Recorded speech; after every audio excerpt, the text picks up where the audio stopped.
Doctor പറഞ്ഞു കുഞ്ഞിൻ്റെ ഹാർട്ടിനൊരു colour വ്യത്യാസം കാണുന്നു. അപ്പോൾ അങ്ങനെ ഉണ്ടായാൽ വാൽവിന് അത് വളരെയധികം പ്രശ്നമാകും.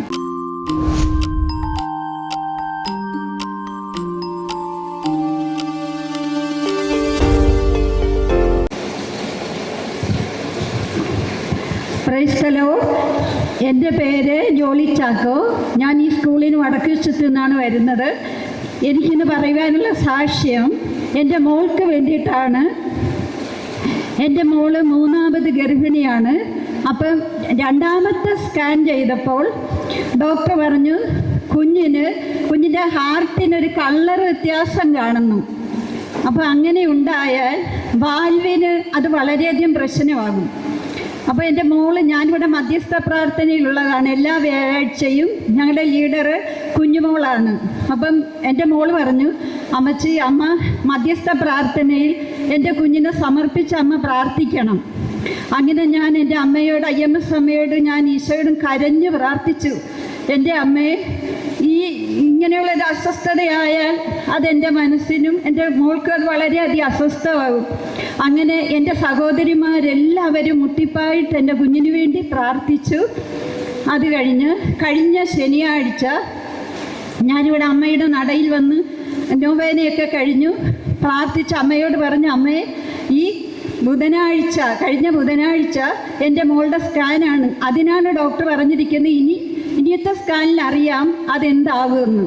ഞാൻ അമ്മയോട് പറഞ്ഞു, അമ്മേ, ഞാൻ എൻ്റെ കുഞ്ഞിനെയും കൊണ്ട് സ്കാനിന് പോവുകയാണ്. അതായത് പാറേപ്പള്ളിയുടെ പുറകുവശത്തുള്ള ഹോസ്പിറ്റലിലാണ്. അങ്ങനെ ഞാൻ എൻ്റെ മോളുടെ വീട്ടിൽ ചെന്നു. ആ രാത്രി മുഴുക്കൻ ജപമാല, ഞാൻ എൻ്റെ കുടുംബ പ്രാർത്ഥനയിലെല്ലാം കൈ വിരിച്ചു പിടിച്ച് ജപമാല ചൊല്ലിക്കൊണ്ടിരിക്കുക. എൻ്റെ കുഞ്ഞിനെ സമർപ്പിക്കും, ഈ ഉദര ശിശുവിനെ, എൻ്റെ മോളെയും. അങ്ങനെ ഞങ്ങൾ അവിടെ ചെന്ന് സ്കാൻ ചെയ്തപ്പോഴും വാഹനത്തിൽ പോകുമ്പോഴും ഞാനിങ്ങനെ എത്ര ജപമാല ചൊല്ലി എന്നെനിക്കറിയില്ല, എത്ര വിശ്വാസ പ്രമാണം ചൊല്ലിയെന്ന് എനിക്കറിയില്ല. ഞാനങ്ങനെ കരഞ്ഞുകൊണ്ട് ഇങ്ങനെ ചൊല്ലിക്കൊണ്ടിരിക്കുക. അപ്പം സ്കാൻ ഇങ്ങനെ മോൾക്ക് ചെയ്തുകൊണ്ടിരിക്കുക. അത് കഴിഞ്ഞ് മോൾ ഓടി വന്നിട്ട് പറഞ്ഞു, അമ്മേ, എൻ്റെ സ്കാൻ കഴിഞ്ഞു. അങ്ങനെ ഡോക്ടറെ വിളിക്കുന്ന അമ്മേനെ എന്ന് പറഞ്ഞു. ഞാൻ എൻ്റെ മാതാവേ എന്ന് വിളിച്ചുകൊണ്ട് ഞാൻ ചെല്ലും. എൻ്റെ പാറയിലെ അമ്മയെ കൈ പിടിച്ചുകൊണ്ടും ഞാൻ എല്ലാ ദൈവങ്ങളെയും എൻ്റെ ഈശോയെ ധ്യാനിച്ചുകൊണ്ട് ഞാൻ ചെല്ലുക.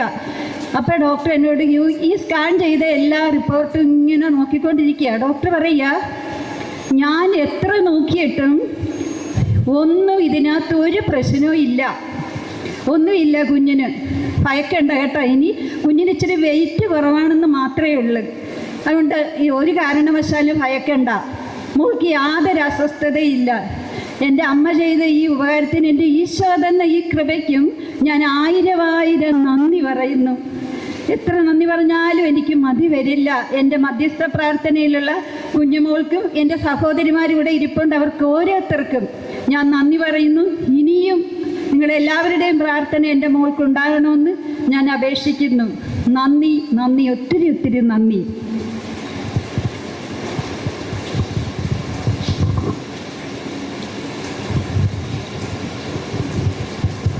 റോമക്കാർക്ക് എഴുതിയ ലേഖനം 15-ാം അധ്യായം 13-ാമത്തെ വാക്യം. പ്രത്യാശയുടെ ദൈവം നിങ്ങളുടെ വിശ്വാസത്താൽ സകല സന്തോഷവും സമാധാനവും കൊണ്ട് നിങ്ങളെ നിറയ്ക്കട്ടെ. അങ്ങനെ പരിശുദ്ധാത്മാവിൻ്റെ ശക്തിയാൽ നിങ്ങൾ പ്രത്യാശയിൽ സമൃദ്ധി പ്രാപിക്കുകയും ചെയ്യട്ടെ. പൂർണ്ണമായ വിശ്വാസം ആണ് നാം ഇവിടെ കണ്ടത്. മകളുടെ കുഞ്ഞിന് വേണ്ടി പ്രത്യാശയോടെ പരിശുദ്ധ അമ്മയുടെ മുമ്പിൽ, IMS താതയുടെ മുമ്പിൽ ഏറ്റുപറഞ്ഞു, എൻ്റെ കുഞ്ഞിന് യാതൊരു ആപത്തും വരാതെ കാത്തുകൊള്ളണമേ, ഇവിടെ വന്ന് സാക്ഷ്യപ്പെടുത്താമെന്ന്. തിരുക്കുമാരനിലേക്കുള്ള ഒരു ഏണിയാണ് പരിശുദ്ധ അമ്മ.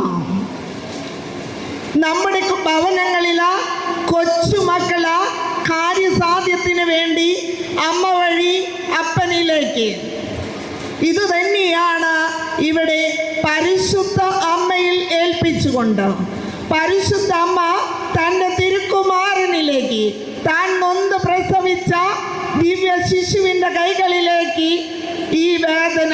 കൈമാറി. അതാണ് അവിടെ അത്ഭുതം സംഭവിച്ചത്. നാം കേട്ട വചനത്തിലും പറയുന്നു, പ്രത്യാശയുടെ ദൈവം നിങ്ങളുടെ വിശ്വാസത്താൽ സകല സന്തോഷവും സമാധാനവും കൊണ്ട് നിങ്ങളെ നിറയ്ക്കട്ടെ. നമുക്ക് ഈ കുടുംബത്തിന് ലഭിച്ച വലിയ അനുഗ്രഹത്തെ ഓർത്തുകൊണ്ട് പരിശുദ്ധ അമ്മയ്ക്ക് നന്ദി പറഞ്ഞുകൊണ്ട് തിരുക്കുമാരന് നമുക്ക് സ്തുതിക്കാം. യേശുവേ നന്ദി, യേശുവേ